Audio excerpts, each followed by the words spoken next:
ಅಲ್ಲ ನೋಡಿ, ಅವರೇನು ಹೇಳಿದರು, ಚಿತ್ತಾಪುರ್ನಲ್ಲಿ, ಕಲಬುರಗಿನಲ್ಲಿ, ಬೆಂಗಳೂರಿನಲ್ಲಿ ನಾವು ಮಾಡ್ತಾ ಇದ್ದೀವಿ, ಇದು ಮಾಹಿತಿಗಾಗಿ ಅಂತ ಕೊಟ್ಟಿದ್ರು.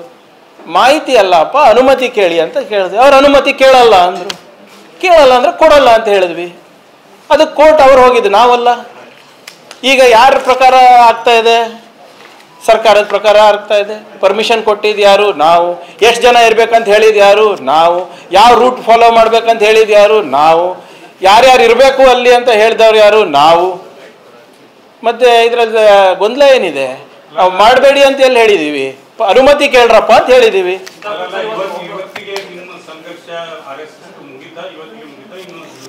ಹೆಂಗೆ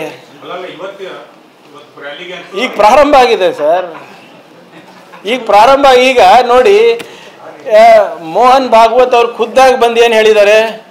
ನಾವು ಅನ್ರಿಜಿಸ್ಟರ್ಡ್ ಅಂತ ಹೇಳಿದ್ದಾರೆ. ಕರೆಕ್ಟಾ?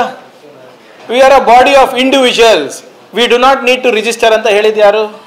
ಯಾರು ಹೇಳ್ತಾ ಇರೋದು ಅವರು ರಿಜಿಸ್ಟ್ರೇಷನ್ ಆಗಬಾರ್ದು ಅಂತ? ಬ್ಯಾಂಗ್ಳೂರ್ ಕ್ಲಬ್ ಅಂತ ಕೇಳಿದ್ದೀರಾ? ಭಾಳ ಹಳೆಯ ಸಂಸ್ಥೆ. That is also body of individuals only. They are also registered. ಅವ್ರು ಹೇಳೋದು ಸಂವಿಧಾನನ? ಏನು ಸಂವಿಧಾನದಲ್ಲಿ ಏನಿದೆ ಅದು ಸಂವಿಧಾನನ? ಈಗ ಇನ್ನು ನಾನು ಹೇಳ್ತಾ ಇದ್ದೀನಲ್ಲ, ಇದೆಲ್ಲ ಮುಗಿಲಿ ನಿಮ್ದೆಲ್ಲ, ಬಿಹಾರು ಅವು ಇವೆಲ್ಲ. ಇವ್ರು ಹೆಂಗೆ ಇನ್ಕಮ್ ಟ್ಯಾಕ್ಸ್ ಅವಾಯ್ಡ್ ಮಾಡ್ತಾ ಇದ್ದಾರೆ ತೋರಿಸ್ತೀನಿ ನಿಮಗೆ. ಇವ್ರು ಯಾಕೆ ರಿಜಿಸ್ಟರ್ ಆಗ್ತಾ ಇಲ್ಲ ಅಂದರೆ, ಇವ್ರದ್ದು ರಿಜಿಸ್ಟರ್ ಆಗಿಬಿಟ್ರೆ ಇವರು ಟ್ಯಾಕ್ಸ್ ಆಂಬಿಟಿಗೆ ಬರ್ತಾರೆ. ಇವರು ಸೊಸೈಟಿನಲ್ಲಿ ರಿಜಿಸ್ಟರ್ ಆಗಬೇಕು, ಕೋಆಪರೇಟಿವ್ನಲ್ಲಿ ರಿಜಿಸ್ಟರ್ ಆಗಬೇಕು, ಅಥವಾ ಅಸೋಸಿಯೇಷನ್ ಆಫ್ ಪೀಪಲ್ ಅಥವಾ ಬಾಡಿ ಆಫ್ ಇನ್ಸ್ಟಿಟ್ಯೂಷನ್ಸಲ್ಲಿ ರಿಜಿಸ್ಟರ್ ಆಗಿಬಿಟ್ರೆ, ಇವು ಯಾರು ಗುರು ದಕ್ಷಿಣ ಅಂತ ಹೇಳ್ತಾ ಇದ್ದಾರಲ್ಲ, ಆ ಗುರು ದಕ್ಷಿಣನೂ ಕೂಡ ಇದು ಆಗಬೇಕು, ಆಡಿಟ್ ಆಗಬೇಕಲ್ಲ. ಈಗ ನೀವೇ ಹೇಳಿ ಸರ್, ನೀವು ದೇವಸ್ಥಾನಕ್ಕೆ ಹೋಗ್ತೀರಾ, ಎಲ್ಲರೂ ಹೋಗ್ತೀರಾ ಅಂತ ಭಾವಿಸ್ತಾ ಇದ್ದೀನಿ. ನಿಮ್ಮ ಎಲ್ಲದರಲ್ಲೂ ಕಮ್ಮಿ ನಾನು ಒಬ್ಬನೇ ಹೋಗೋದು. ದೇಣಿಗೆ ಕೊಡ್ತೀರಾ ಇಲ್ಲ, ಹುಂಡಿಗೆ ಹಾಕ್ತಿರಲ್ಲ. ಹುಂಡಿಗೆ ಹಾಕಿದ್ರೆ ಕುಲಕರ್ಣಿ ಸಾಹೇಬ್ ಅದಕ್ಕೆ ಲಾಕ್ ಇರ್ತದಲ್ಲ, ಅದು ಯಾವಾಗ ತೆಗಿತಾರೆ ಲಾಕು? ವರ್ಷಕ್ಕೆ ಒಂದ್ಸರಿ ಅಥವಾ ಯಾವಾಗ ಅವರು ಮನವಿ ಮಾಡ್ಕೋತಾರೆ. ಆ ಲಾಕ್ ತೆಗೆದಾಗ ಯಾರು ಬರ್ತಾರೆ?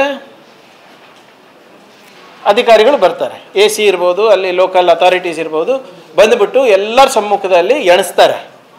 ಎಣಿಸ್ಬಿಟ್ಟು ಎಷ್ಟು ಬಂದಿದೆ ಅಂತ ಹೇಳ್ತಾರೆ. ಅದು ವಾಪಸ್ ಅವ್ರಿಗೆ ಕೊಡ್ತಾರೆ.